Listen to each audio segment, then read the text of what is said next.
Revolution Radio at freedomslips.com. Hold on to the edge of your seats because you are in for quite the ride. It's time for the Granada Forum Radio Show. Right now, live on air with your host, Granada Wendy.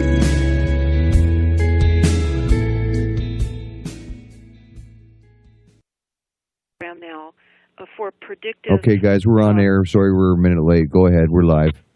Okay. Good evening, ladies and gentlemen. For a minute. Sorry, everybody. No problem. Welcome to Revolution Radio, the Granada Forum Radio program. We have a great program tonight. We have Deborah Tavares on with us tonight for www.stopthecrime.net, and she'll be with us in about 4 or 5 minutes. Revolution Radio is the #1 commercial-free, listener-supported internet talk radio station in the world. We are at freedomslips.com. That's freedomslips.com. And if you'd like to check out the homepage, leave us equivalent of a cup of coffee, please do. Keep the programming on the air.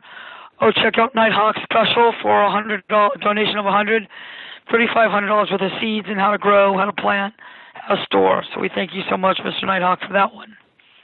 I got like 3 or 4 announcements, and that's it. The New Living Expo is taking place in San Mateo Event Center on April 27th through the 28th, 29th, 2018. If you go to www.newlivingexpo.com, that's newlivingexpo.com, and check out their website. Also, too, the Eagle Forum of California is doing something April 21st, 2018 at the Calvary Chapel Church in Tustin at 15 East 17th Street, Santa Ana, California, 92705. And let me give you where you can go and go to www.eagleforumcalifornia.org. That's www.eagleforumcalifornia.org. And you'll be able to get in touch. I'll try to get a phone number next week for you guys.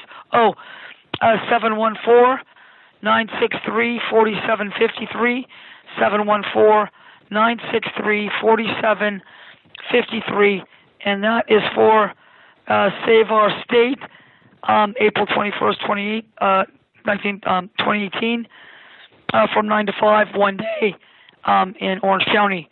Okay, I got one more, and that's it. Hold on.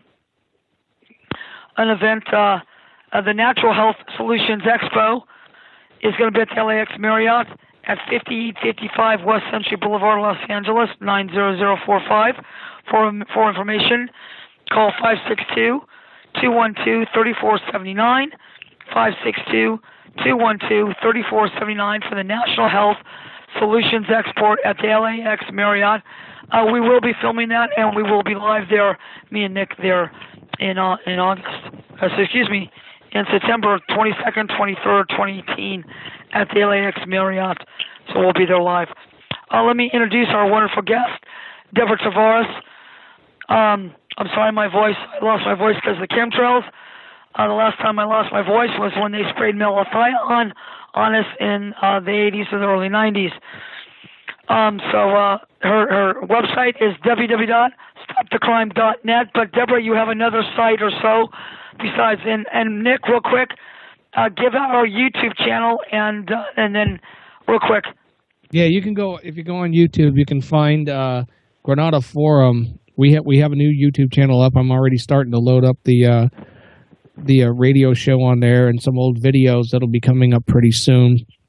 You can also find us on Facebook at the Granada Forum, and you can listen to us there and find other anti-New World Order articles that I've been posting on there. The kind that got me kicked off of Twitter permanently at this point.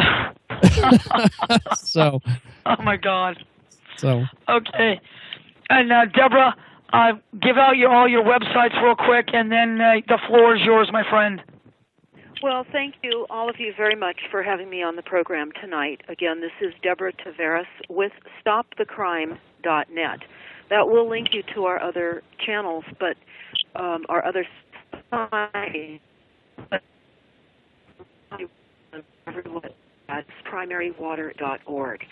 Again, we're going to talk about the huge mass exodus in South Africa right now, as these people have been traumatized with the illusion of zero-day water, where they were going to turn the water off. And every few weeks they extend it out further, but they've had the people so fearful and in long lines standing at spigots telling them that the rationing is down to just a couple of gallons a day per person, that there are just millions of people exiting South Africa right now. So it's important to understand the grab for resources, the collapse across different countries of the economy. This is a declaration, a secret war, not only against all Americans, but the entire human family across the entire planet. So we're going to talk about aspects of this secret war, and there will be many that will dispute what is being said, and that's okay. Everyone is at different degrees of understanding our reality. But I can tell you, my primary focus since the fires here in Northern California has been to look at the plans that are in place in your cities across the entire country and in all of our counties. And those are UN Agenda 21 plans and 2020 plans and 2030 plans. And we have many YouTubes up talking about climate change and how the hoax of greenhouse gas emissions is really weather weapons. The climate change is weather weapons. But before I get into some diabolical things that we're going to discuss, I wanted to talk about a couple of things that I learned. Recently went to a mosquito and vector control meeting and learned that the U.S. Air Force sprayed 6 million acres with chemicals in response to Hurricane Harvey over Houston. And I had not heard that. There were planes that flew. It said the Air Force Reserve's 910th Airlift Wing was assisting with recovery efforts in eastern Texas. And recovery efforts have little to do with rebuilding damages or structures or with the resettlement of evacuees. Instead, they were sent to spray chemicals in order to help control pests or insect populations, which they alleged posed a health risk to rescue workers and the residents of Houston. The Pentagon requested that the planes treat more than 6 million acres throughout the Houston area. The Air Force noted that the current effort is expected to significantly surpass previous spraying missions in scope, specifically the spraying campaigns that followed Hurricane Katrina and Hurricane Rita. Now, they are spraying an insecticide called Naled, N-A-L-E-D. It's manufactured and sold by Monsanto in collaboration with Monsanto. And it has an unacceptable risk, as many are concerned, that it is a neurotoxin in animals and humans. And it's an enzyme especially to nerve function and communication, and has been known to have caused paralysis. They go on to say that the mounting scientific evidence by a recent Harvard study shows that Niled's responsibility for the mass die-off of North American bees just a day or so after this was sprayed in South Carolina. It killed more than 2.5 million bees last year. So this, again, was sprayed by the Air Force over Houston, 6 million acres. Many of you also have recently heard about the particles now found in major water bottle brands and that our water is contaminated with plastic particles.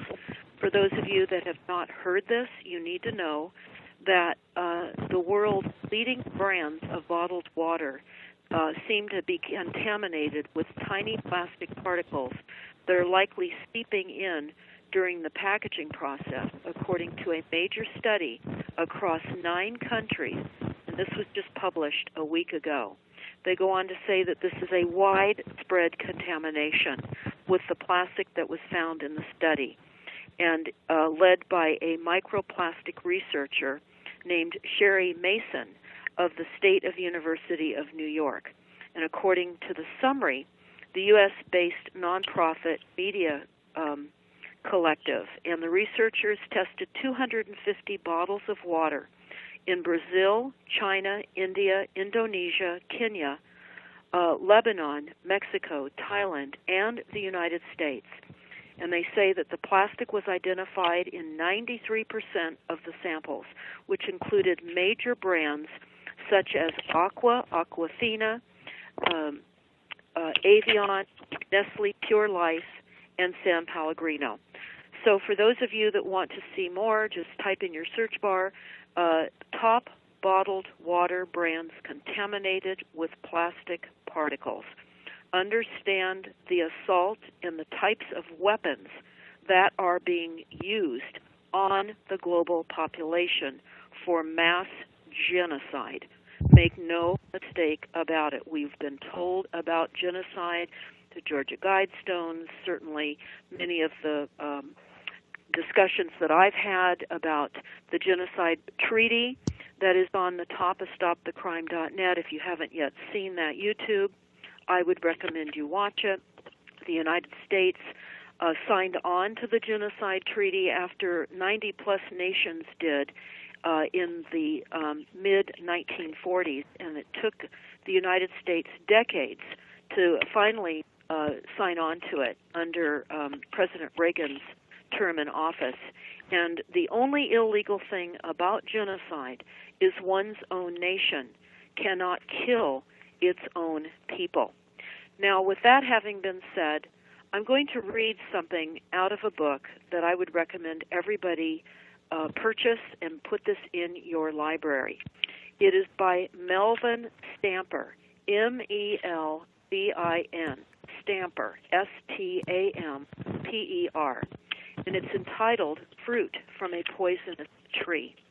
And I'm just going to read a couple paragraphs out of Chapter 2. Now, you've heard me read a number of times what James Traficant put in the record, in Congressional Record on the floor. Again, his book is the America's Last Minuteman. He concurs with what you're going to hear me read now out of Melvin Stamper's book, Fruit from a Poisonous Tree.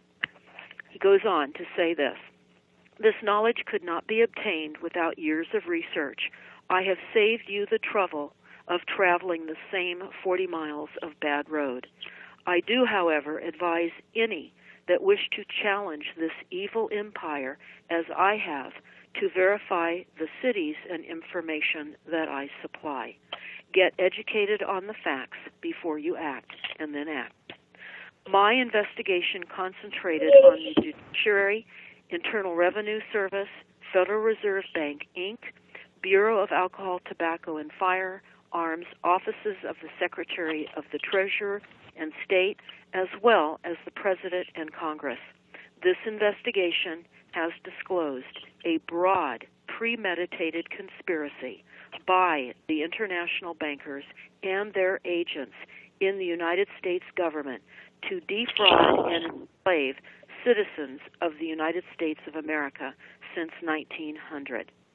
Examination into the statutes, United States Code, Code of Federal Regulations, Congressional Record, Federal Register, the Internal Revenue Manuals, and other sources too numerous to mention, reveal a conspiracy of such magnitude that I do not have the words to adequately describe that betrayal to the American people. The United States controlled by the international banking families. These families would slit their children's throat for $1, and they dearly love their children. What I uncovered has clearly been designed to circumvent the intent and restrictions of the Constitution for the United States of America by the de facto government in operation today. And comparing this to what James Traficant has repeatedly put into Congressional Record, who was the congressman out of Ohio, he said this in his book, and this is just a paragraph. The receivers of United States bankruptcy in 1933 were the international bankers via the United Nations, the World Bank, and the International Monetary Fund. All United States offices, officials, and departments are now operating within a de facto status in name only under emergency war powers. The federal government exists today in name only. And why it's important to understand this is it would be hard to believe that active programs to destroy our health, to poison our food and water and air would be possible if you thought remotely that we had a government that was serving the people's best interest. And that's why it's so important to get this. I know for me it was very, very difficult.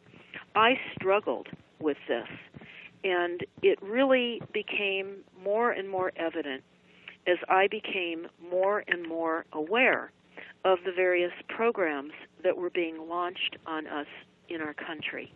And we are truly the enemy. And that is why we're going to talk about these things. But Senate Report 93549 says this, and I'll repeat this again because it bears importance, again, to understand what you're going to be hearing. Senate Report 93549, it's about the emergency war power statutes.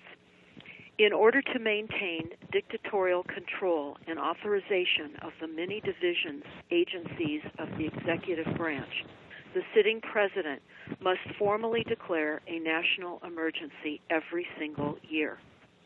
This has been an ongoing ritual since 1933, according to Senate Report 93549. Once the emergency is declared, common law is abolished, the Constitution is abolished, and we fall under the absolute will of government or public policy. We're under a system of public policy or war powers. All the government needs to continue is to have public opinion on their side. If public opinion can be kept in sufficient degree on the side of the government, statutes, laws, and regulations, and executive orders can continue to be passed. The Constitution has no meaning. The Constitution is suspended. It has been for over 60 to 80 years. We're not under law. Law has been abolished. And it's very important to understand this every single year. The last extension was October of 2017 of the emergency war powers. Now, I also want to talk about our news media outlets and how we've been betrayed by the news media. Certainly, we have been, this is basically a huge psyops, and they talk about that in the NASA war document and in many documents. But I found this in a book that I was looking at about the Rwanda genocide. And this was discovered during the verdict summary and judgment from the media trial of what happened in Rwanda. And this is a quote that I find so powerful. The power of the media to create and destroy fundamental human values comes with great responsibility. Those who control such media are accountable for its consequences. And they talked about the violence in Rwanda in 1994 and how the media was complicit with a genocide of hundreds of thousands of people that were slaughtered. Again, we have been programmed, and we sadly have become more and more programmed through psychotronic weapons and the use of technologies now that are literally creating our dreams.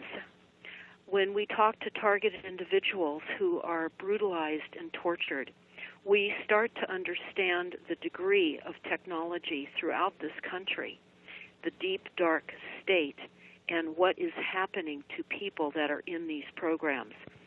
We're going to talk about this because we're going to be talking about smart cities and what's happening.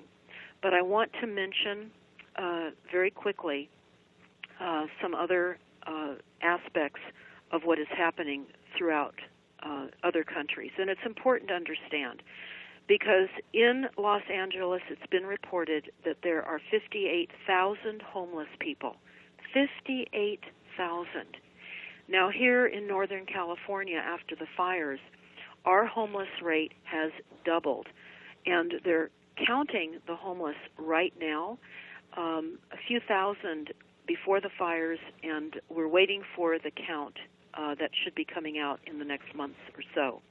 But many of you can see the increased homelessness in your neighborhoods, in your cities, and it is a tidal wave.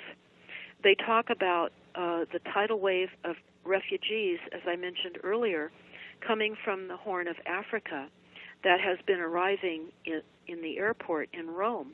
And this is reported February 27th of 2018. And they say, according to the Office of the UN High Commissioner for Refugees, 68 million people around the world are at risk of becoming refugees, aka homeless people. The migration of a few million people has already turned the European Union inside out, motivated the election of an American first presidency, they're saying.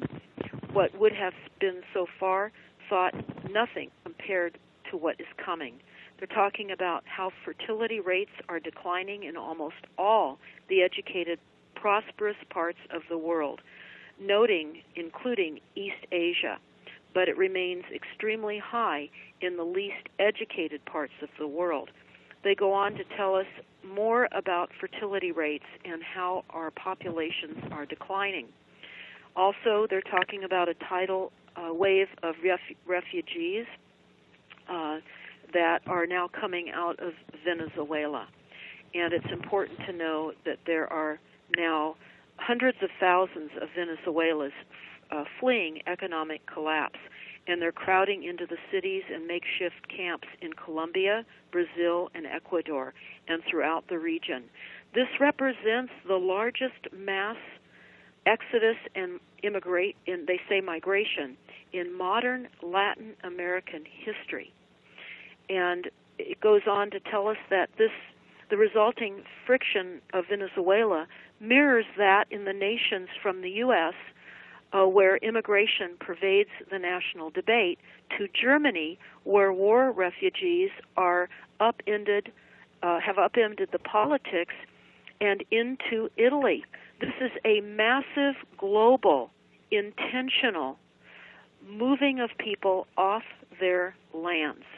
We have to ask the next questions. Why? Why is this happening? And to the degree that it is. And we have to recognize, of course, that we're looking at diabolical realities for people that are becoming homeless, and increasingly so every single day. Now, I'm going to talk about something that we discovered. It's not new, but it's new to us. And so we're going to talk about this next. It's what's happened through resilient cities. And I've talked a lot about this on YouTube's. There's one called Their Plan is Hell on Earth. I would certainly recommend all of you type that into your YouTube. Their Plan is Hell on Earth. And also a new one that we've just put out entitled Kill Grid, 5G Technologies, Frequency Warfare. Very important to watch these YouTubes because we are being set up for a frequency warfare. It is a silent weapons system. And also I have another YouTube up called Kill Cities by Rothschild and Rockefeller. All of this is real. You can type what you hear me discuss in YouTubes into your search bars and confirm everything that I am talking about within your cities as a fact. Why is all of this happening? Where are these policies coming from? And based on the policies of the requirements to reduce greenhouse gas emissions, which is a hoax. It's a scientific hoax. We all are having to reduce our consumption. I'm not against, and I'm sure none of you that are listening are wanting to use more than we need to, but this is about resource reallocation.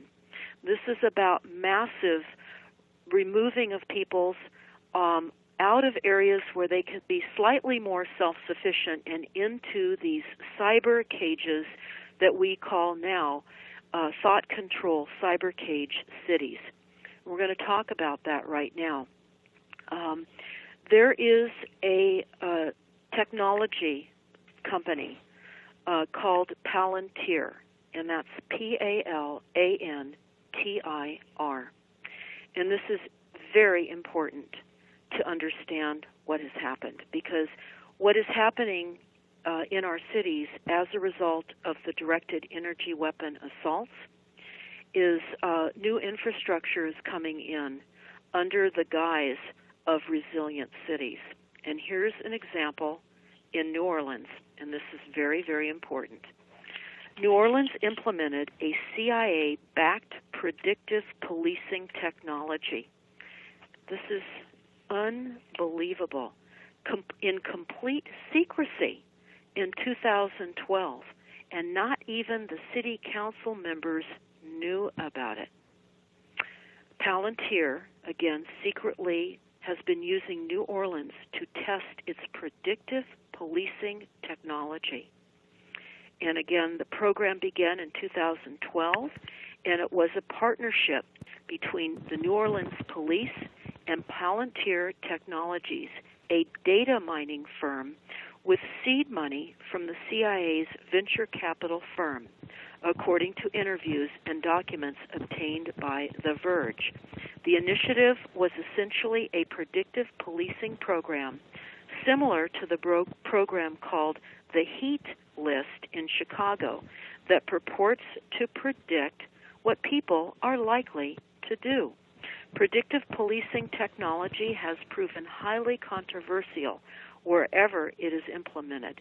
But in New Orleans, the program escaped public notice, partly because Palantir established itself as a philanthropic relationship with the city through the mayor's program. And thanks to its philanthropic status, as well as New Orleans' strong mayor model of government, the agreement never passed through a public procurement process. Now, all of you listening need to find out if your mayor in your city is a part of the Strong Mayors program.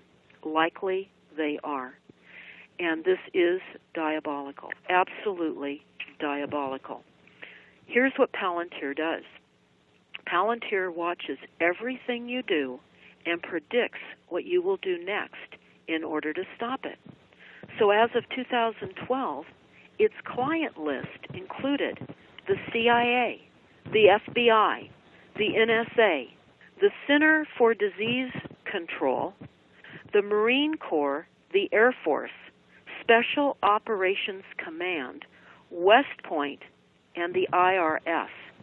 And up to 50% of its business is with the public sector.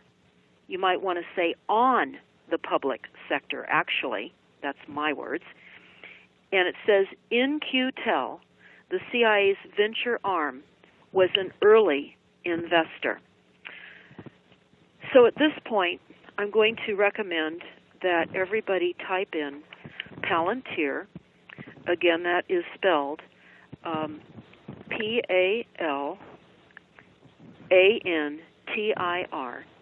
and type in after that the crystal ball. Many people were wondering what the photograph that emerged on the internet was about, with the current president placing his hands on a crystal ball while visiting Saudi Arabia. So I will let all of you make your own determination with the understanding of this connection of Palantir. Hey, Debbie? Yes. Is that, when you spell crystal ball, is it CRYSTAL or CH? CRYSTAL ball. Type in Palantir and crystal ball. Okay, and, I just want to make sure everybody got that. Yes, thank you for clarifying that. Thank you. Thank you, Nick. So now I'm going to go into what has happened in New Orleans and who's behind this in part, besides all of the perpetrators I read to you a moment ago. It's important to understand that New Orleans now is a resilient city. Just like Santa Rosa up here in Northern California is a resilient city, and many of your cities are now resilient cities. Again, I've done a YouTube, Kill Cities by Rothschild and Rockefeller, and we're going to talk about New Orleans resiliency. And they say this, if any city has shown the ability to rebound, it is New Orleans. New Orleans has taken a pummeling, from fires to yellow fever to hurricanes to the Army Corps of Engineers' faulty levees. It was difficult to imagine, with 80% of the city underwater after Hurricane Katrina and the levee breaches in 2005, how New Orleans would survive, much less thrive. Now, the word thrive is used, sadly, in UN Agenda 21 speak. So when you hear the word thrive, you're hearing the process of completely capturing a city fully and all the people in it. We're going to talk in more detail about that, but I'm going to finish talking about New Orleans and Palantir. They go on to tell us it's fitting then that New Orleans was picked by the Rockefeller Foundation to become the first of 33 cities in Rockefeller's 100 Resilient Cities Sentinel Challenge. Now, I need to add something here. When you do a search, 100 Resilient Cities and Rockefeller, do not be disarmed with the illusion that it's only 100 resilient cities. This is the plan for all cities across the entire planet. Or I should say, what cities are left standing after economic collapse and evacuation of its population, and after intentional fires from directed energy weapons, and all of the various types of weather weapons that are being used on small towns everywhere. So the cities that are left standing the intention is that they are to become resilient cities under Rockefeller, which is Rothschild and Rockefeller.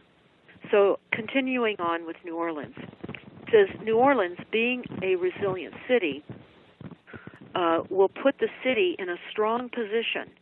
The Rockefeller Foundation president, Judith Rodin, R-O-D-I-N, said this: New Orleans is now part of a global network of urban areas focused on building resilience to share best practices and lead by example for cities throughout the world, end quote. Her foundation has committed $100 million to the global effort so far. As part of the Resilient Cities Network, New Orleans will get help for staffing, technical support, and other resources to create and implement a plan for strengthening the city's infrastructure technology and other areas. So let me read this again. They're getting resources from the Rockefeller Foundation under Resilient Cities Network to strengthen New Orleans infrastructure technology. Goes on. The Clinton Global Initiative gathered some of the project partners, which include Palantir Technologies, the American Institute of Architects, and Architecture for Humanity in New York. The Rockefeller Foundation initiative will use data to help cities identify risks, look for ways to use technology, and improve infrastructure.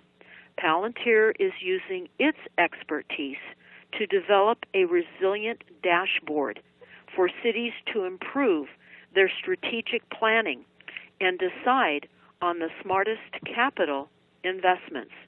New Orleans will be the first to have access to Palantir's dashboard and will help refine it for use everywhere else. Okay, now, this just came out on March 9th of 2018. This is very troubling. And here's the heading of this article so that all of you can look at this for yourself. Peter Thiels, Thiels, Palantir. He's the CEO of Palantir. So I'm starting with the heading of this so you can look this up for yourself. Peter Thiels, Palantir, wins $876 million U.S. Army contract for battlefield software. Battlefield software. Who's the enemy? In Senate Report 93549, we are. We're the battlefield. So let's read a little bit about what this is saying. Billionaire investor Peter Thiel got a fresh victory in Washington. His data mining startup Palantir Technologies, Inc. has won a much-contested contract to provide battlefield intelligence software for the U.S. Army. Palantir will work with Raytheon Company to replace the troubled distributed common ground system. They beat out 7 other proposals, $876 million contract. The Defense Department said on Thursday, terms of the partnership between Palantir and Raytheon are not disclosed. Palantir approved the company's move in 2016 to sue the Army over what they called unfair bidding practice. A judge found in Palantir's favor and ordered the Army to revamp the way it solicits bids for distributed common ground system. The U.S. Government Accountability Office determined that the Army's current system was over budget and underperforming. Since the election of President Trump, Thiel has gained significant influence in Washington. He was the most prominent supporter of Trump from Silicon Valley and contributed to Trump's campaign. Thiel helped fill positions in the Trump administration with former staff, including Trey Stevens, a one-time Palantir employee. And they go, in addition to the Army deal, San Jose Palantir has been making inroads elsewhere in the U.S. government. Founded in 2004, Palantir is used by dozens of federal, state, and local law enforcement agencies for far-flung data to find patterns and present results in colorful, easy-to-interpret graphics. Its use by police in Los Angeles, Chicago, New Orleans, and elsewhere has raised ethical concerns about the potential for unfairly targeting minorities. Well, we're the enemy. So you can look at this battlefield award contract to the U.S. Army and make of this what you will. I'm just reporting this information, and this is the beginning of a thought control cyber cage called Smart Cities or Next Cities. We're going to talk about that now because Next Cities is another organization. It's unimaginable to understand the multiple layers of policies that have been engaged upon us in all of our cities. I guess I would first start by saying, all of you, need to understand where your city is with bringing in policies that are to reduce greenhouse gas emissions. So you can simply type in the name of your city, followed by policies to reduce greenhouse gas emissions, or policies to reduce fossil fuels. They call it fossil fuels. We know that our petroleum never came from dead dinosaurs, but that's what they tell us, hoping that eventually the old guard will no longer be around, and those will not understand that petroleum was always a renewable. In fact, we have an excellent YouTube at the very top of stopthecrime.net entitled The Origins of Oil. I would recommend that everybody take a look at this. And also The Origins of Water. We have an excellent YouTube up again at the top of stopthecrime.net about water. We need to understand this is a massive land grab, which many people call the Wildlands Project, where we are being moved out of rural locations. And the EPA has said once properties are not able to access water, such as the hoax that was played in South Africa, the people must be relocated for their safety. So here in the United States, you'll see on the front grass of the Sacramento, our state capital, the sign that says we're now in a drought again and we must conserve. They're bringing in the Wildlands Project to reduce the ability for people to survive. They want complete control. Our young people are being educated with false science. They're being vaccinated, required to be vaccinated. We're going to talk about that a little bit later as well. But I want to get into these next cities, and this is rather diabolical. Next cities, N-E-X-T, cities. And when you type that in, you find things like Kansas City is moving forward with a smart city plan. They go on to say that recently Kansas City became a smart city by creating a 2-mile smart street corridor. The city has added free public Wi-Fi across 50 blocks and 125 LED lights that respond to activity, and kiosks where people can learn about transportation options and city services. Now it goes on to tell us that Kansas City is building on what the U.S. Department of Transportation's Smart City Challenge helped to propel. The city was one of 7 finalists in the Department of Transportation's challenge that asked cities across America to develop ideas for integrated, first-of-its-kind, smart transportation system that would use data, applications, and technology to help people and goods move more quickly, cheaply, and efficiently. As a finalist, Kansas City worked closely with the Department of Transportation, its residents, and other finalists to develop detailed plans to put its smart city visions into action. The finalists each received $100,000 public outreach, the production of pitch videos, and incentive technical assistance from federal experts and private partners to further concept development. They go on to say the other finalist cities were Austin, Denver, Pittsburgh, Portland, and San Francisco.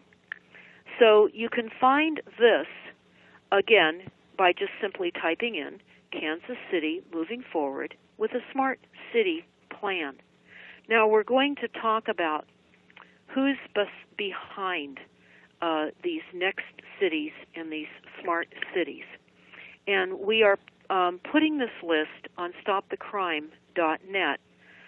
If you scroll down on the on the home page, you will find hot topics, and you will find this list there. Or at least, if not right this moment, you will. But you can also type in for yourselves who's who. Well, those are my words. This is Supporting Institutions City Alliance, Cities Without Slums. And here's what I'm writing about that. The Ford Foundation, which is ICLEI, and this is a list of who's who in the destruction of all cities and all of us. I'm going to go through some of these lists. It is, just so that you understand, this is a list of 36 pages. And when you see who's behind this, you understand this is all UN Agenda 21. And here are the supporting institutions. Cities Alliance, and it says Cities Without Slums underneath it. Then the other supporting institution is C40. That's the letter C, 40 cities. ICLEI, which means Local Governments for Sustainability.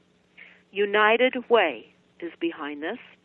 Also United Cities and Local Governments, which is UCLG, and the National League of Cities. And here are just a few of the people that are listed in this book and booklet, and I would recommend that you take a look for yourselves. I'm going to read you some of these. Santa Monica in Southern California in the United States. The first elected to Santa Monica City Council in 1990, Mayor Tony Vasquez served 4 years and was elected again in 2012. He served as Mayor Pro Tem. Tony strongly believes in promoting a quality of education to the children of our community.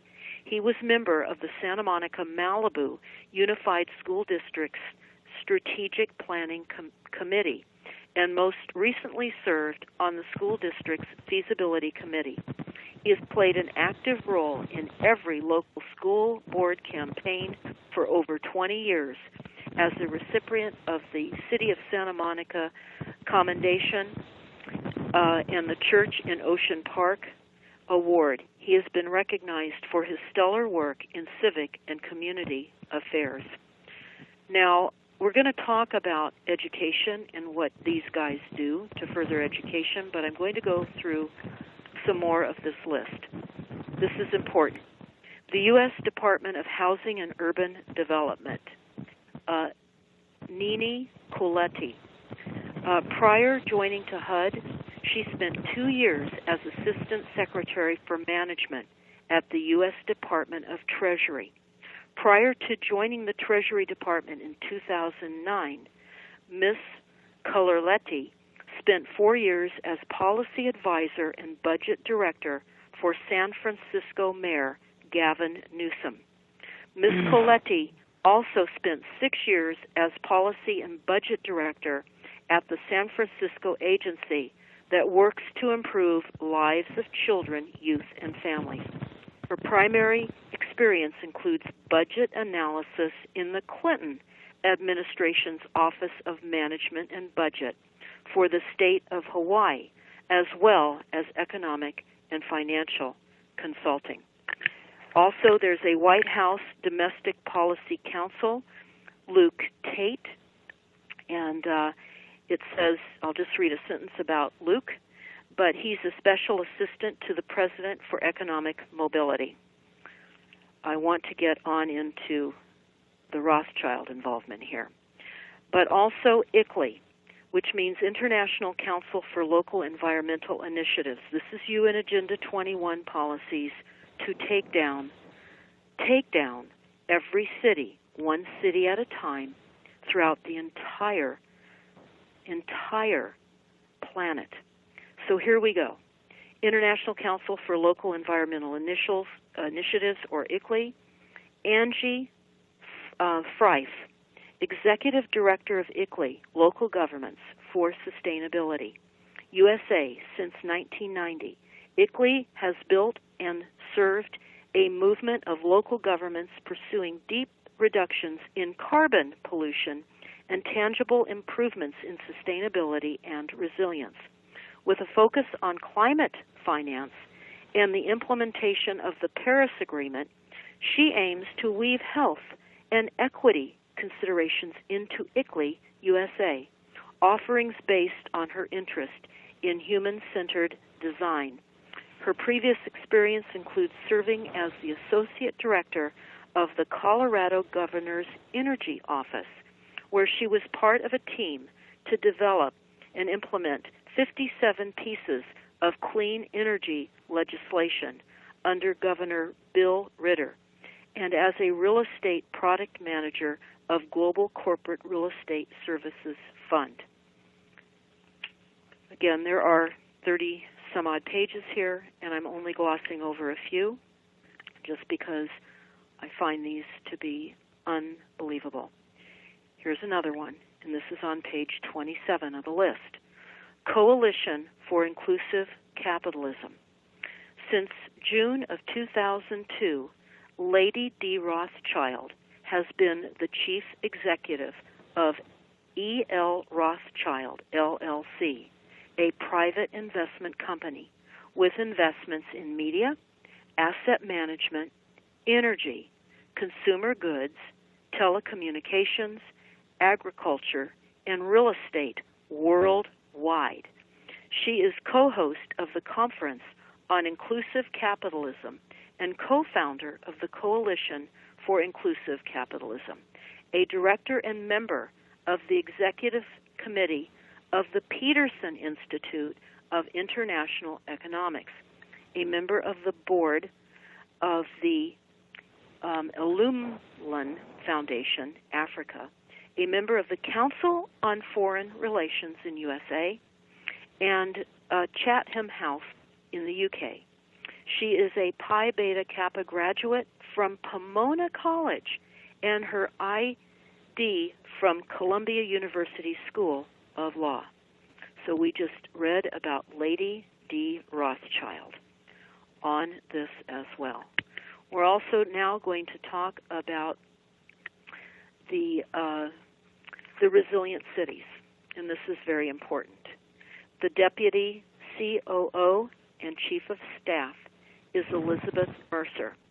Deputy COO Elizabeth Mercer is responsible for driving key strategic initiatives and building effective organizational policies and practices and systems prior to 100 resilient cities. Now remember, 100 resilient cities, these are my words now, is Rockefeller. We are being taken. Everyone that's listening, you must understand what's happening in your town right now. So I'm going to continue. So Elizabeth Mercer, prior to 100 resilient cities, Elizabeth served as the deputy COO of Acumen, a nonprofit that raises charitable donations to invest in companies, leaders, and ideas that are changing the way the world tackles poverty.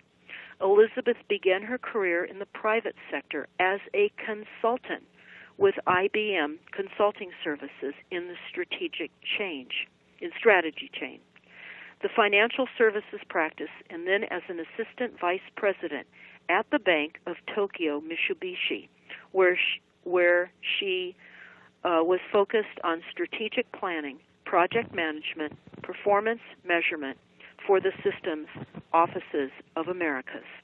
She holds an MPA from Maxwell School of Citizenship and Public Affairs at Syracuse University, electrical engineering from Princeton University.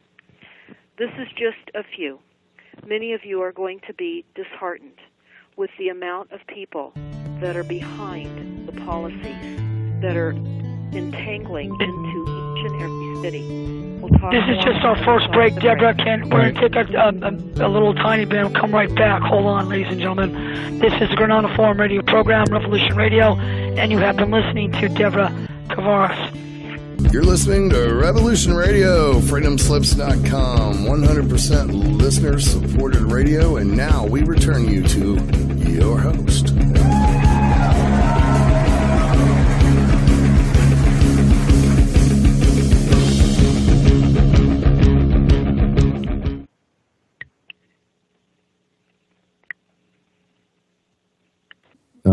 Somebody can start off and talk.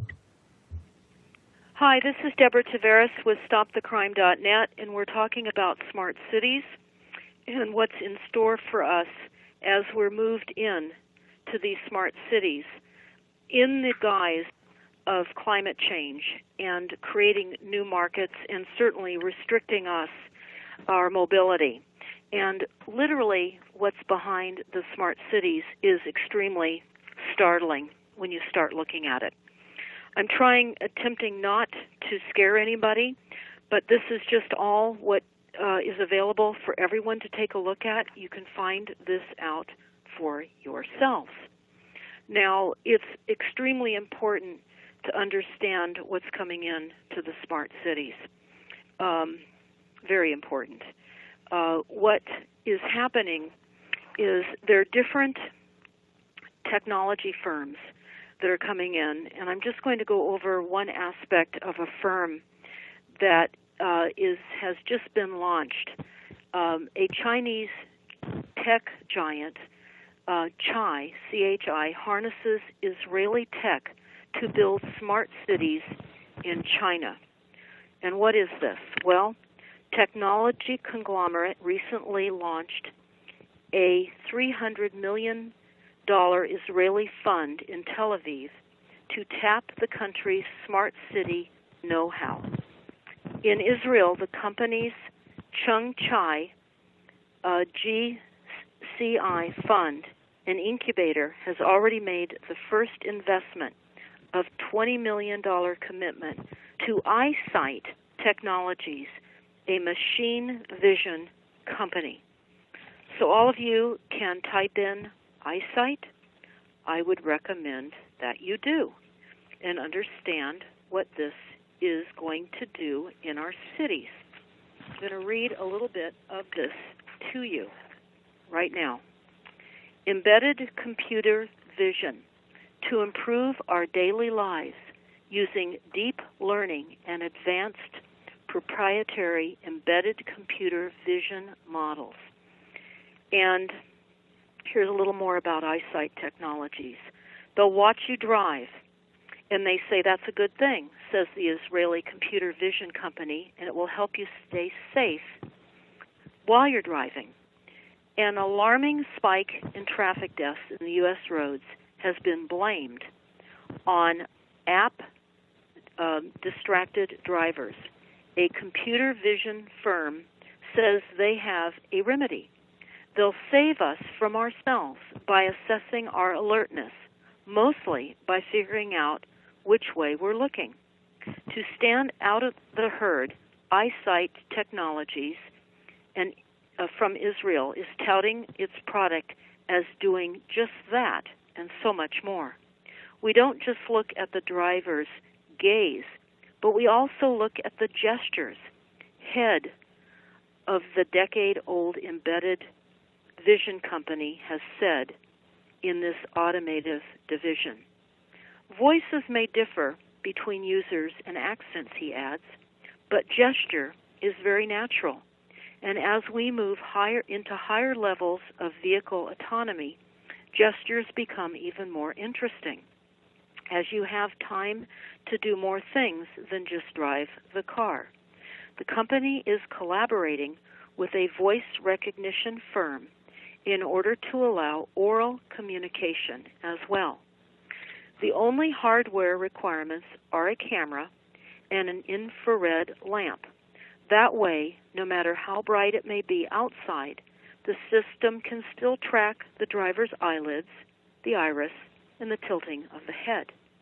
Here's how the various functions work together.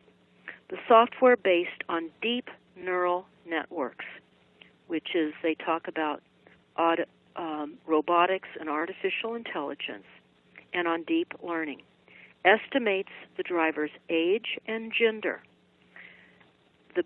the better to position the seat, the air conditioner, rear view mirror, and so on, and with a wide view camera to scan the entire interior of the car or vehicle. The system can even make sure that no child gets inadvertently left behind. Because safety alone may be a hard sell, particularly for the feature that smacks of Big Brother, the company is selling convenience.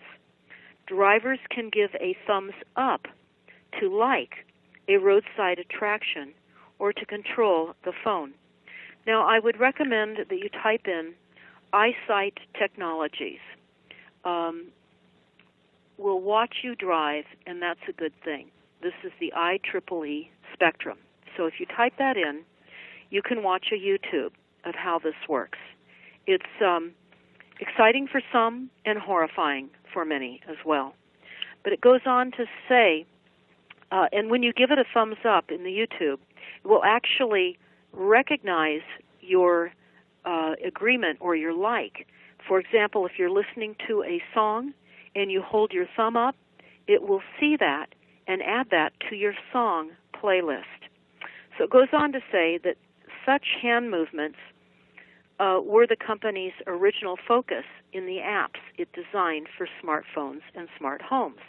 Its product, Single Q, lets you control household appliances by waving a finger in the air.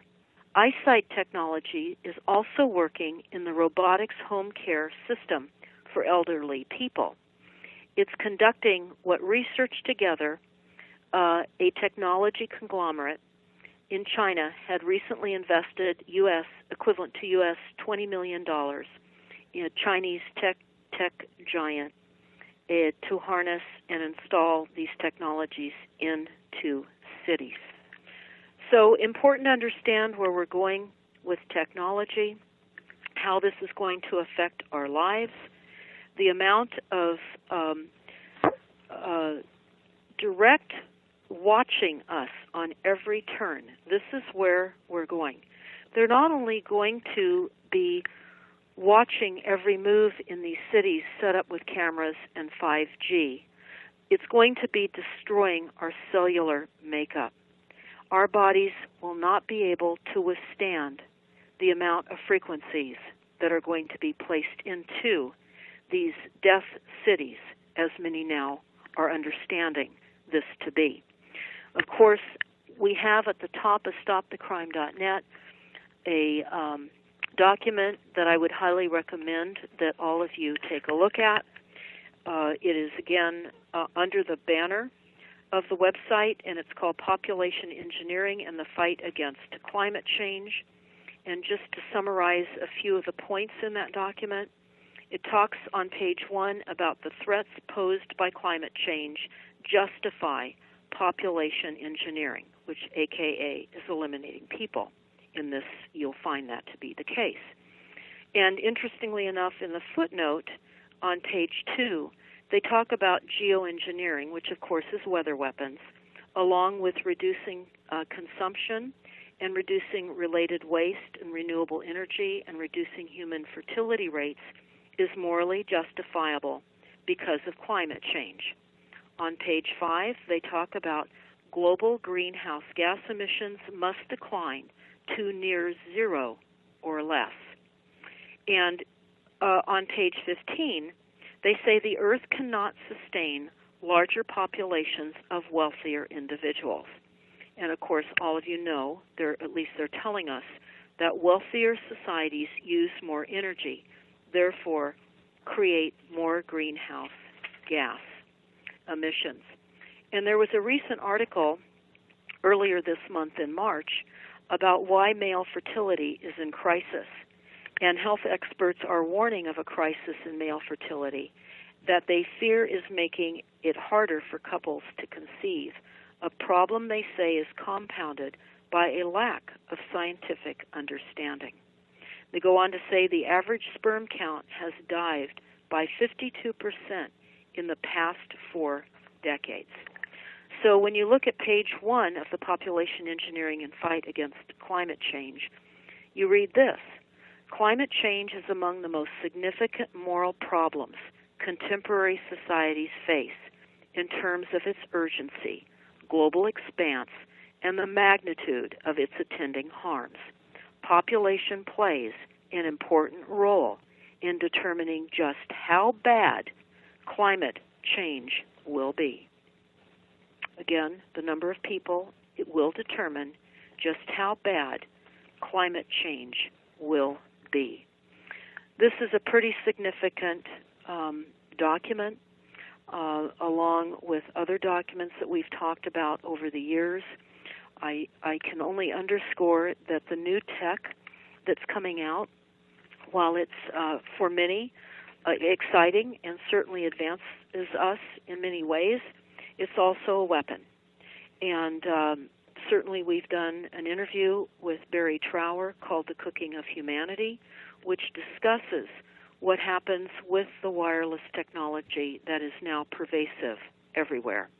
And it's interesting to note that, and you can check this out for yourselves, in mid-December of 2017, the California Public Health Department issued an advisory about the use of cell phones as a possible carcinogen and the various illnesses associated with the use of cell phones.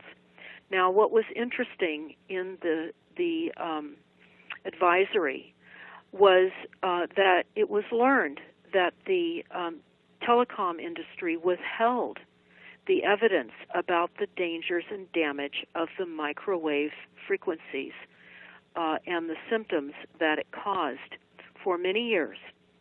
And, of course, why would they do that? Well, as it's turned out, many people now have gotten addicted to the frequencies and the dopamine effect and the hit they get from being able to check all of their wireless devices continuously. And that's just extremely important to understand. We have become addicted to a weaponized military frequency that is killing us. Now, I want to encourage all of you. We have a link at the top of stopthecrime.net called 5G. And I'm going to tell you about 5G a bit right now. And it's important to know, too, that the 5G network is all part of the resilient city infrastructure of technology.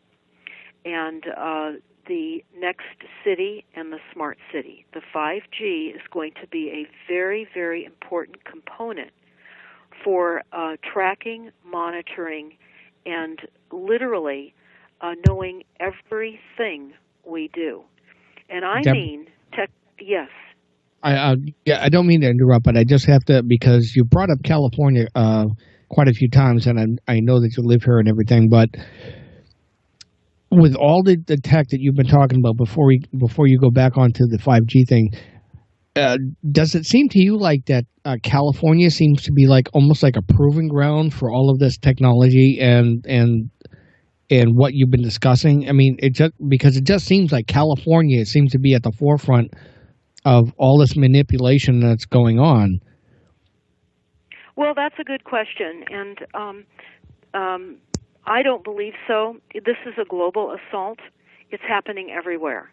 The plans are rolling through all governments everywhere. When you research, if you just type in a country, for example, Ecuador or Iran or Iceland, climate policies, you're going to find UN Agenda 21 policies everywhere.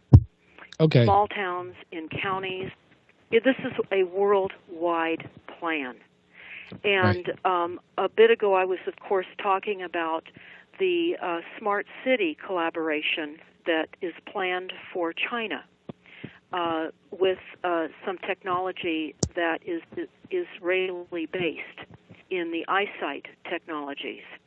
So I'm going to, though, refer right now to something that is California-based, and this is important.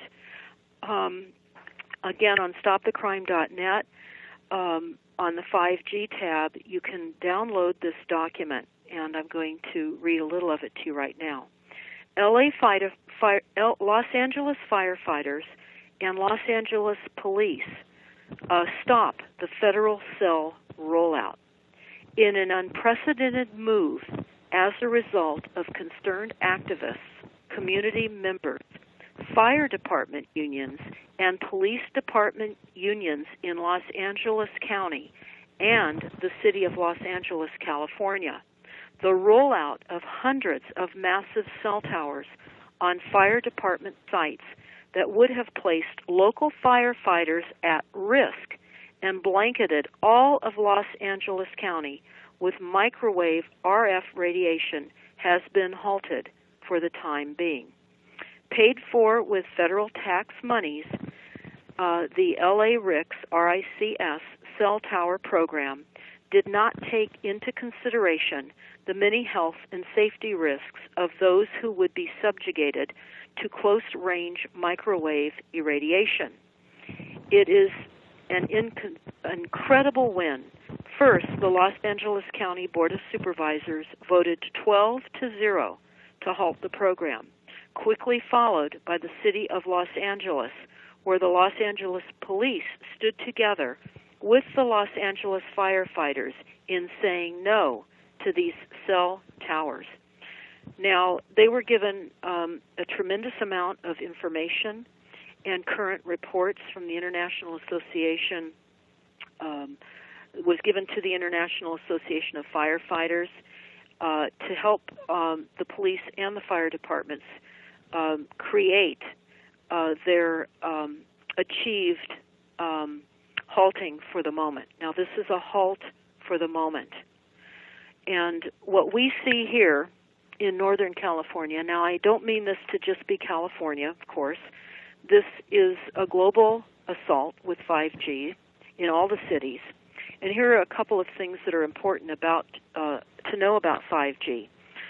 They will be a very densified frequency array that must be deployed about every 820 feet apart in your cities. They will be located not only on existing telephone poles, but on top of buildings, etc., in order to create the ability for you to not have dropped calls. That's what they're saying this is about. And also to increase the ability for autonomous vehicles and the hooking up of all of the smart technologies that they say we will want. We will want connectivity, and they're providing it. Now, keeping in mind that the FCC is a corporation, it is in business to sell bandwidth and frequency. The FCC has outdated health and safety standards, and I believe that dates back to 1996. And it's also important to note what they tell us in our bills in California, and they may be showing these in your bills too. But they tell us in our bills, which again I have an example of a bill under the 5G tab on our site, and it basically says this in a paragraph.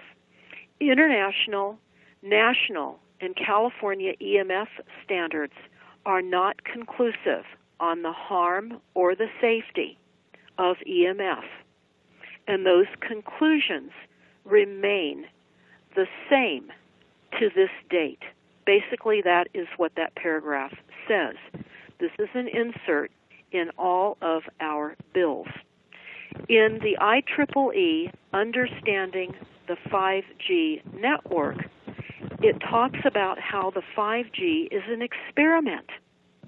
They haven't done this before, and it is an experiment.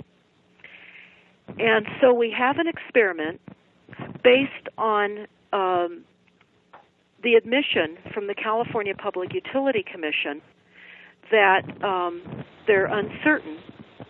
And then we have a rollout. How can people make an informed decision on an experiment that they claim no has never been tried before. They can't. But we're being literally blanketed with a kill grid. That's what this is. This is all part of reducing the population. Now, a lot of people would love to argue that point. But when we have the illusion of climate change, the need to reduce greenhouse gas emissions to near zero or below, which is ridiculous. There's no such thing as zero. I've said before many times, when you look at the Department of Energy website under a document entitled Energy Efficiency and Renewable Energy, the real goal of energy use is aiming for zero. And they say this is the ultimate goal, to not use energy. The most efficient energy is energy we do not generate. This is not a technology. It is a behavior modification, or learning to live in a new reality. And they tell us that there is no such thing as zero energy, that energy does not exist in a vacuum. It always comes from somewhere and goes somewhere. So it's very important to understand the words that we're being told. This is absolutely creating new markets and reducing the population. This is what this is about. It sounds very nihilistic, is what it sounds like. It sounds like if they want to have zero energy consumption, that means they have to exterminate the entire human race and every living thing on the planet. Well, I can let you take that how you'd like. Zero is zero, isn't it? Zero is zero. Right. And energy does not exist in a vacuum. Right. And I will let everybody leap to that conclusion, because certainly we've been told for decades that there is a plan for global genocide. And we see these plans on the Georgia Guidestones. We know these plans exist. And yet when we read this information, people don't process it. They don't. I mean, we're talking about tracking and monitoring. We're talking about computer vision deployed in our cities. We're talking about a level of frequencies that does not support life. Does not support life. And we're understanding, too, that some of the frequencies in various areas were turned up in October of 2017. And many more people now are experiencing ringing of the ears. And they're also not feeling as steady. They're having some vertigo problems. So for those of you, we do have a symptoms list on what frequencies do to you. And again, that is at the top of the website. You can download that list and maybe keep that list with you. Sadly, the doctors are not equipped to assist you with the reality of frequency impairment. They don't recognize that. And I'm going to just read, because I summarized what was in our inserts in our bills, in our utility bill. But I want to say this. It's important to understand that Rothschild is behind our utility companies throughout the country. We've researched that with many different utilities, and we have found Rothschild involved.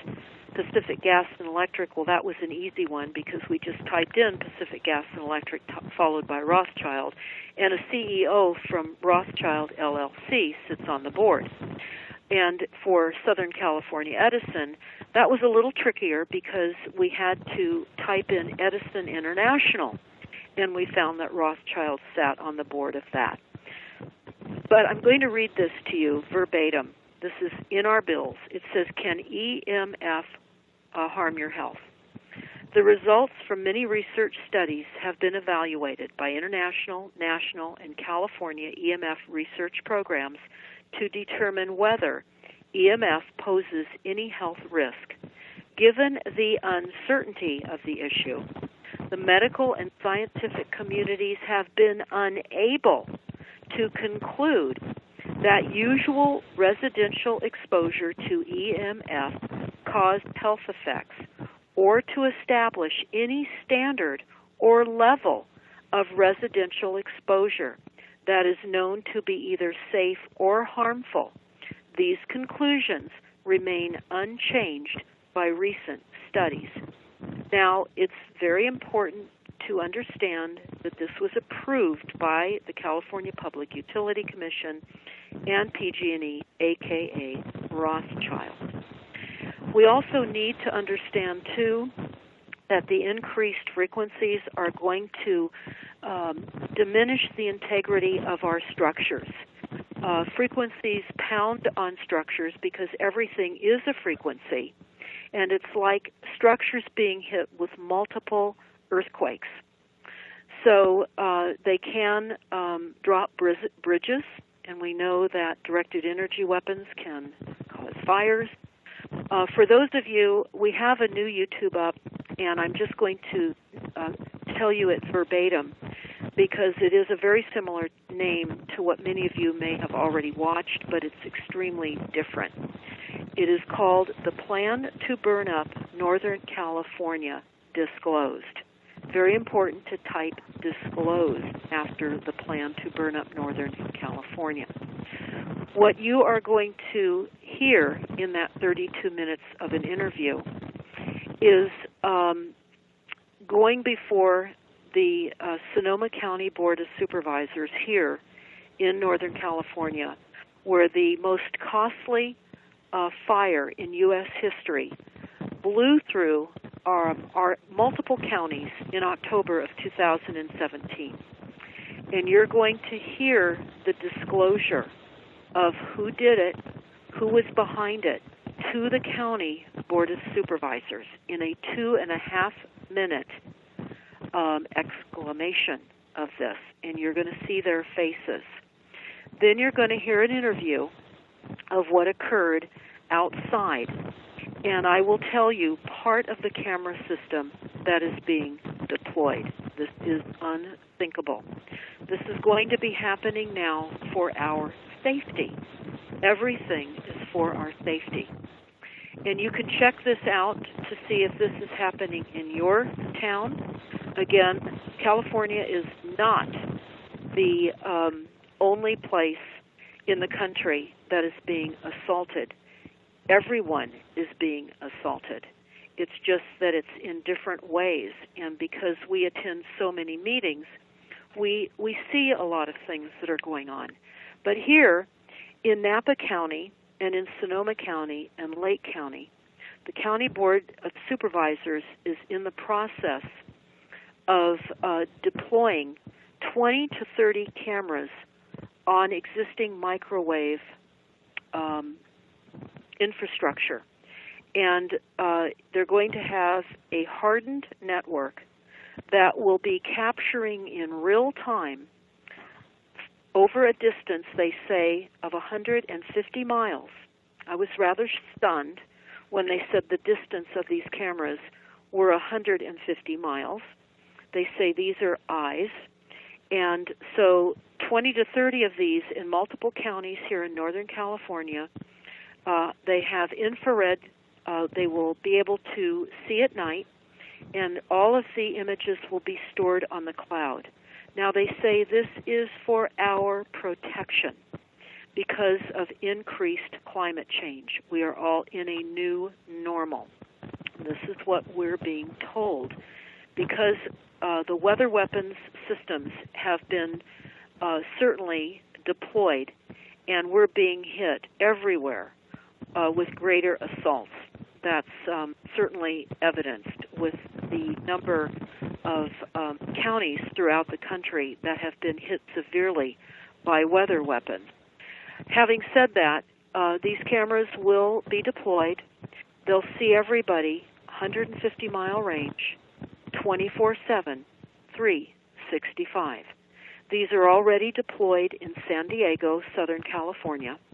They're already deployed in the Lake Tahoe area. They're looking at doing this in 4 other states right now as I speak. These cameras are coming to you. This is not just a California deployment. The intention of these smart cities and these next cities is absolute control. And there is a YouTube that I would highly recommend that everybody take a look at. And it is overwhelming. It is absolutely overwhelming. But I think that everybody needs to understand the degree of the assaults that are coming. And I will have this posted on stopthecrime.net. And for the moment, I'm trying to locate the name. But I think if you type this into your YouTube search or just into YouTube, it says DARPA Insider discusses cataclysmic.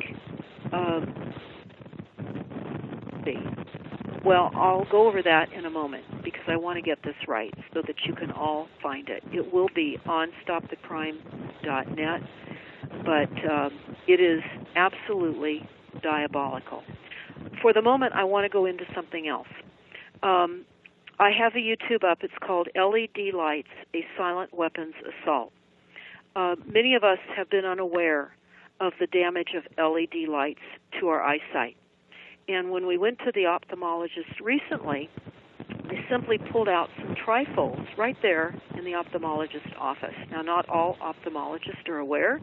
In fact, in many of the ophthalmologist offices, they use the very lights that are destroying your eyesight. But here's a couple of trifolds, and this is what it says.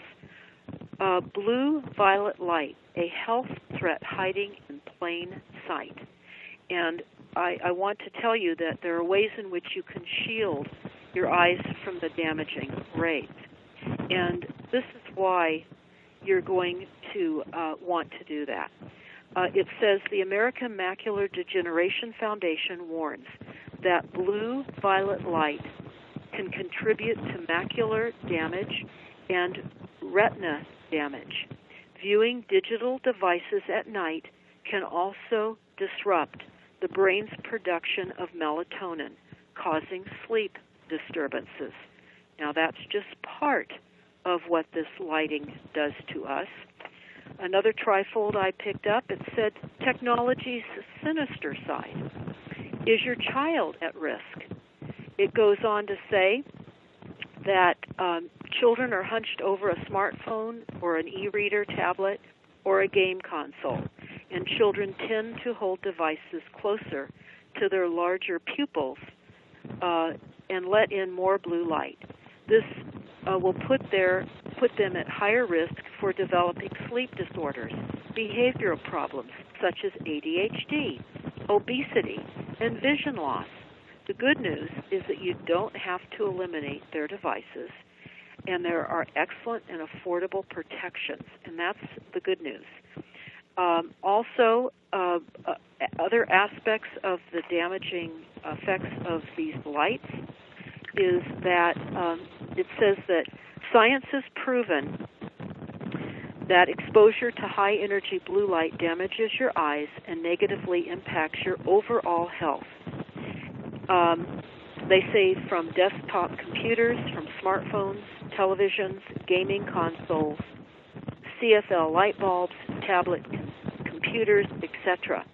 It says, but children, again, are staring at this light. They talk about what happens to your vision. You get tired eyes, sensitivity to light, loss of sharp contrast in vision, difficulty seeing at night, discomforting glare. Health effects are not only limited to fatigue, difficulty staying focused, difficulty falling or staying asleep, but headaches, increased migraines, behavioral issues in children, and the risk is early onset cataracts, risk of macular degeneration, increased risk of diabetes, and increased risk of obesity. So I would certainly recommend all of you listen to our YouTube, LED Lights, a Silent Weapons Assault. You're going to want to know... And just think about this. It's not just children.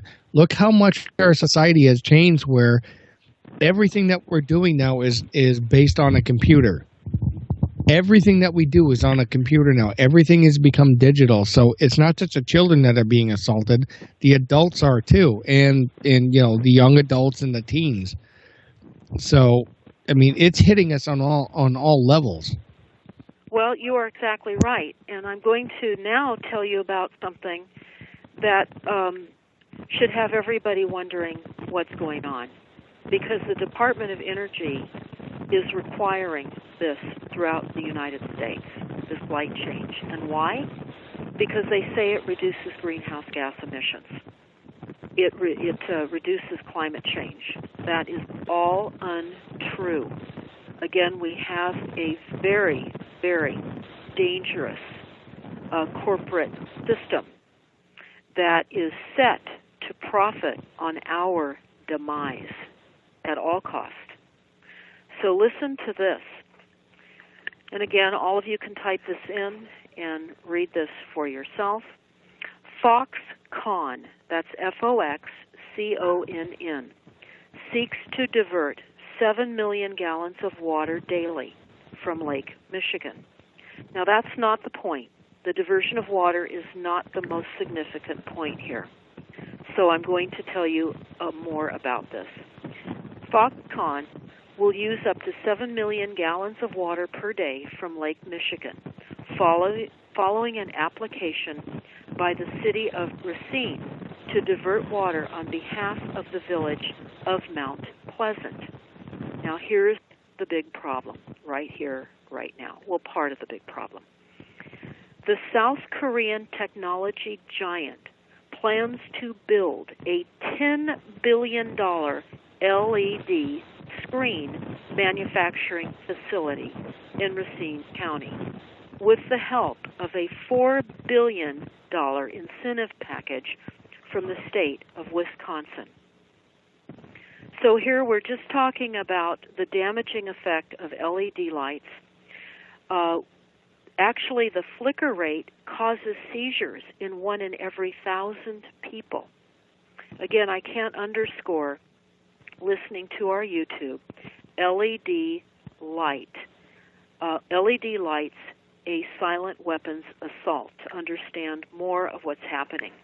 So we're letting a South Korean technology giant come in and destroy our eyesight by building a $10 billion LED screen manufacturing facility and take water from Lake Michigan. So there's more. But Debbie, it stops global warming.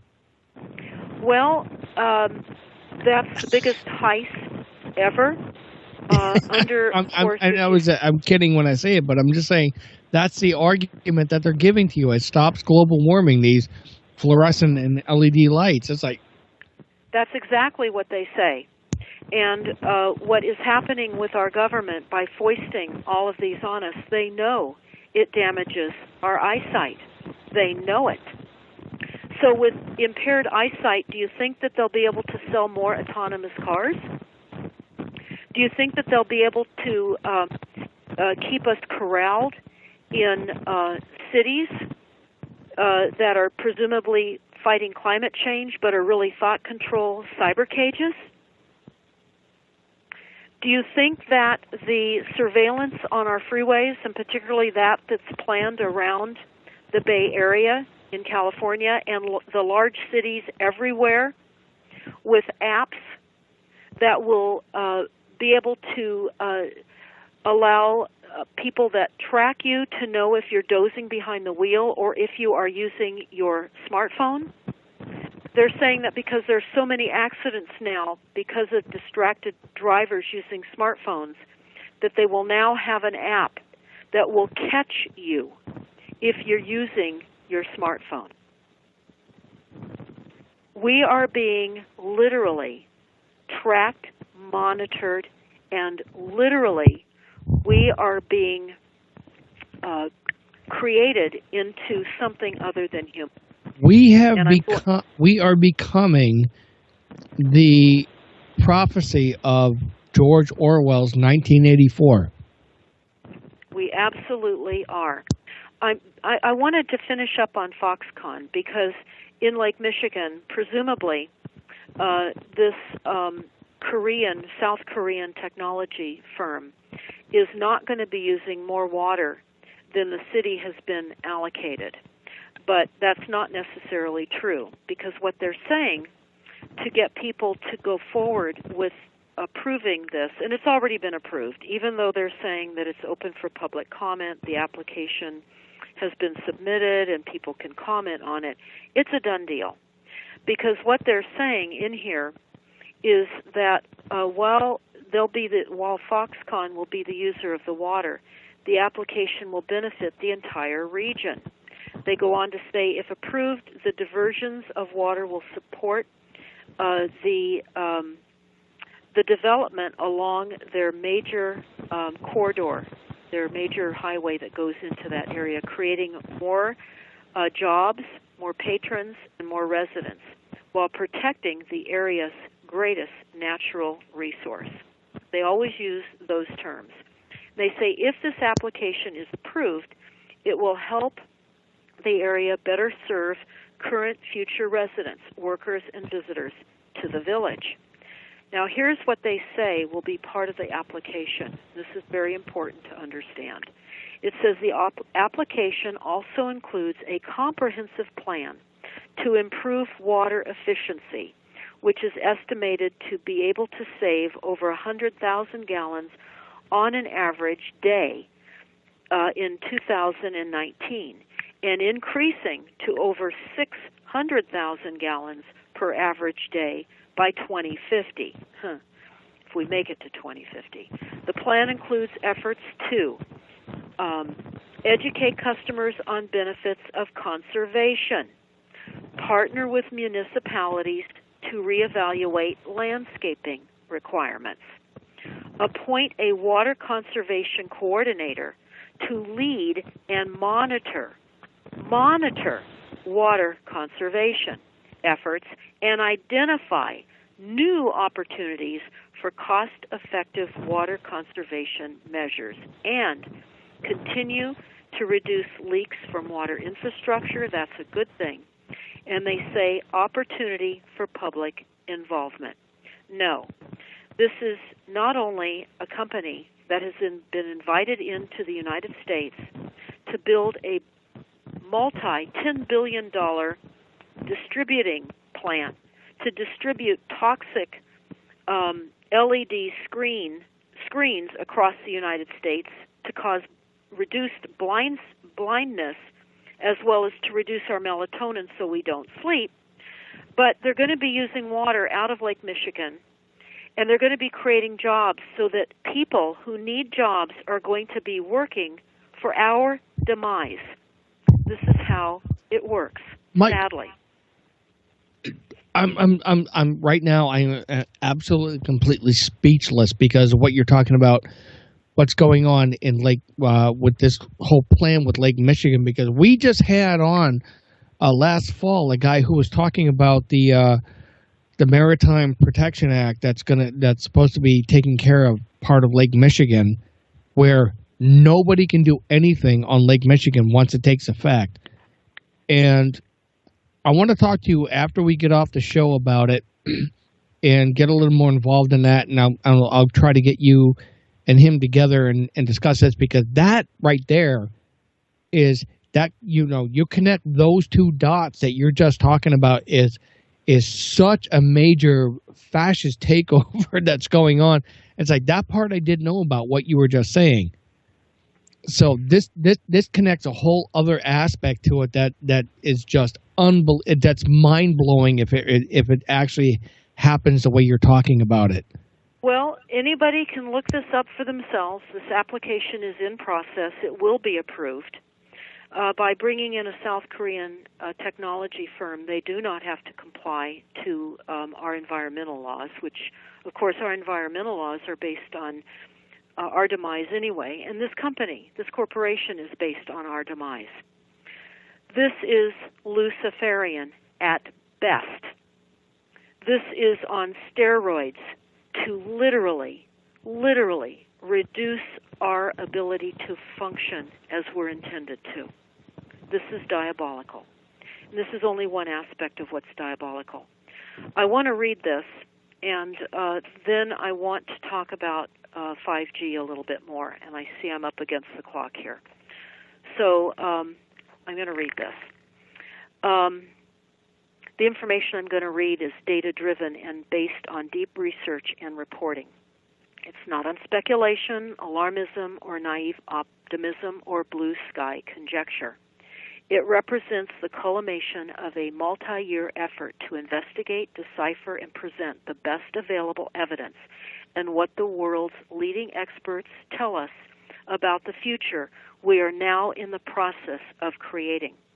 There is a clear consensus. I despise that word. Everybody that's listening, that's used in all the documents. What does consensus means? It means the basis of making decisions by the majority, and it squelches out individual thought process. This is how these policies are rolling through your cities, your counties, your Board of Educations, your departments of health. Every single department and corporate agency is run on consensus. But I'm going to continue here. There is a clear consensus that the future now emerging will be extremely different from anything we've ever known in the past. It is a difference not of degree, but of kind. There is no prior period of change that remotely resembles what humanity is about to experience. We have gone through revolutionary periods of change before, but none as powerful or as pregnant with the fraternal twins of peril and opportunity as the ones that are beginning to unfold right now. Nor have we ever experienced so many revolutionary changes unfolding simultaneously and converging with one another as occurring right now. So I've got a few things I've got to say. For those of you, you've got to get information out to all of your churches right now. We have learned that our telecom in our area has been going to the churches and telling them they will build them a steeple and give them an undisclosed amount of monthly income or rent or bribe, however you want to call it, to put in a cell tower. So you've got to alert your churches of the damaging effect of frequencies. Absolutely must alert all your churches now. I'm going to be going over a few other things right now because I think it's so important to understand more of the 5G implementation. They say that 5G is a marketing term right now, but there's no denying that the mobile data consumption is exploding, and all of future technologies will require vastly faster, multiple wireless connectivity. Demands on networks are doubling every year. At this rate, with a bit of quick math, we can see that in the next decade, we will have 1,000 times the demand for mobile data. To meet these skyrocketing demands, we need to densify the mobile networks of years past. This means moving from microcell sites that cover neighborhoods to small cells that cover blocks, down to femto cells that bring high-speed, synchronized connectivity to your home and human-scale settings. Bandwidth has become the lifeblood of cities as much as water. Good roads or electricity have supported thriving cities in the past. It's really the base technology that all others are built on. Look for many thousands of wireless devices in leading cities to the next decade. So I'm going to go over some of the devices that you're going to expect in your cities that go into what we're talking about with the surveillance. Computer vision. All of your sensory available video as sensor will emerge in as the most important tool in your cities, and maybe the most controversial, for helping the cities understand over the next decade. Sound, air quality, and others are important, but computer vision allows the broadest range of possibilities and supports the greatest number of possible use cases, from understanding density of populations, to usage patterns, to speed of traffic, to how resources are being used. Computer vision will quite literally be the eyes of the city. It goes on to tell us the real power of these technologies will be unlocked when we combine them all. It goes on to tell us that the future is going to be known in terms of three numbers, or three letters: 5G, CV, MR, AV, AI. And we're going to read about the mixed MR. When virtual reality, augmented reality, and plain old reality mix together to bring digital overlays that incorporate real physics and computer graphics and create immersive experiences with the best of the physical and digital, we call this mixed reality.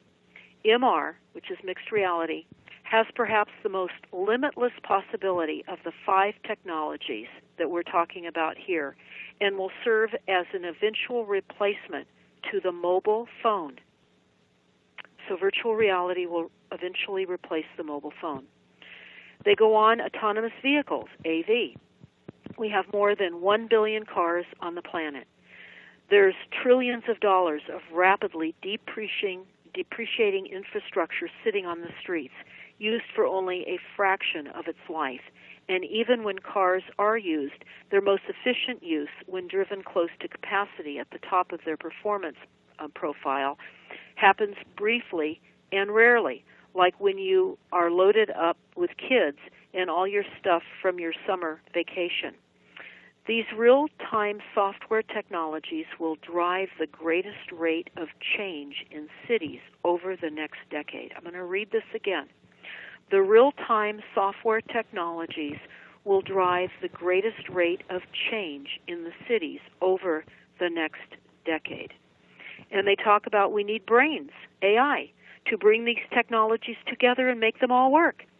And we're not talking about order-taking robots or computers. We need to program with every detail. AI will let us manage, tell the system what we want to achieve, help it when it needs it, and course correct it when it goes along. It goes on to tell us that the learning systems that can scale massively in scope via cloud computing and maintain responsiveness across billions of intersections on the most minute level via a device edge processing. AI is the most unpredictable and essential technology. Unpredictable. AI is the most unpredictable and existential technology of the bunch. It has the potential to bring things together to help us solve critical micro issues and personal challenges, like finding a better way to get to work, meet a mate, or optimize your schedule to better suit your desired lifestyle. So we're going to be cities that are wired up. We're going to be tracked and monitored down to our cellular level. We're going to be tracked and monitored. And 5G is going to make many, many people very sick along the way. This is intentional. We know that the 5G frequencies and other frequencies are weaponized frequencies. And in fact, I'm going to read this to you right now because I've got a couple more minutes. Again, I urge you to go to stopthecrime.net, understand what 5G is. And also I want everybody to understand, when people speak the truth, like many people are doing now, with the increased diabolical realities that are happening around all of us, the truth sayers are being attacked and assaulted. Everyone must understand this. And everyone is being attacked and assaulted anyway, whether you're saying the truth or not. Because we have a wicked, wicked, torturing game starting. It's mind games. And it's all based on the game theory. This is what Nash talked about, or what he developed at the Rand Corporation. And that became the movie, The Beautiful Mind. I like to think of it like this. We are in a deadly computer game gone live. And with the torturing of individuals all over the world, and they are being massively tortured, massively traumatized. They're being hit with directed energy weapons by gang stalking teams. It's a horrific crime. And they say the reason they're doing it is to judge their reactions so that they can bet on their deaths. This is Deborah Tavares from StopTheCrime.net. Please follow us on YouTube and subscribe. All right, Deborah, thank you very much for being on. You were great. Absolutely fantastic. All right, everybody, we'll see you next week.